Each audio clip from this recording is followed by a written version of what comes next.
मित्रांनो, आज आपण खोड्या ऊसातील व्यवस्थापन बघणार आहोत. तर मित्रांनो, तुम्हाला व्यवस्थापन याची सगळी संपूर्ण माहिती आपल्याला आपल्या यूट्यूब चॅनलला भेटेल मित्रांनो. तर चला आपली माहिती घेऊया मित्रांनो.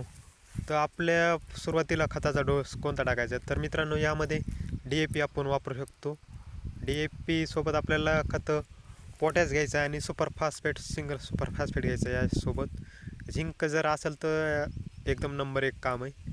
यासोबत आपल्याला एक 10 किलोची दमन गोल्ड बकेट घ्यायची आहे मित्रांनो. यासोबत आपल्याला एकरी एक बकेट टाकली तर मित्रांनो याची कसं आहे, पोषणाचं काम करत असतं. मुळ्या वगैरे वाढ याची हे आपलं बकेट करतं आहे काम.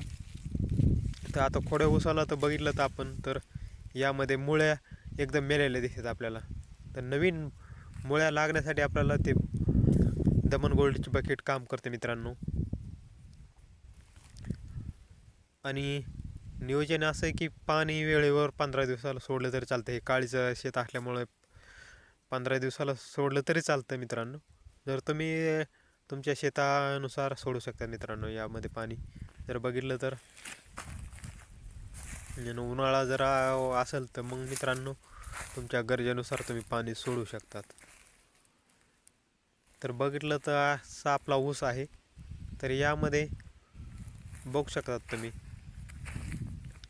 एक महिना बी अजून कंप्लीट झालेला नाही मित्रांनो याला. तर एवढा फुटलेला आहे ऊस.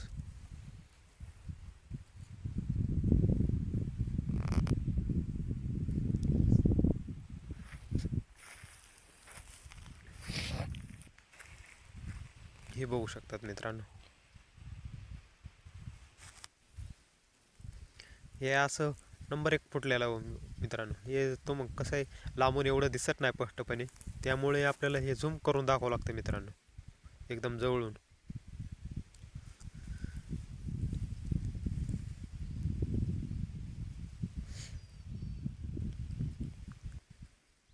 मित्रांनो, अशा प्रकारे आपली माहिती आवडली असेल तर आपल्या व्हिडिओला लाईक करा आणि आपल्या चॅनलला सबस्क्राईब करायला विसरू नका मित्रांनो.